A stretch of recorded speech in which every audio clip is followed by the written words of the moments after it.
Bizkaiko Foru Aldundiko turismorako eta kanpo sustapenerako zuzendari nagusiak parte hartu du Bilboko 30. artisautza azokaren inaugurazioan.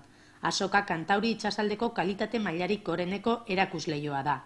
Bizkaiko artisau sortzaileen elkarteak bultzatu du ekimena, Bizkaiko Foru Aldundia, BBK eta El Correoren babesarekin.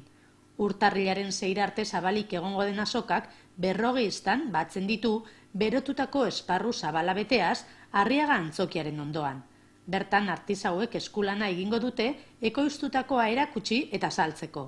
Gabonetako topaketa veterano honek tradizio eta berrikuntza uztartzen ditu arloko azken joerak eta berritasunak erakutsiz. Aurreko edizioetan bezalaxe azokak 20 ekimen jorratuko ditu paraleloan. Lehiaketak, tailerrak eta zuzeneko musika besteak beste. Bestalde, bezeroen leialtasuna sarituko da.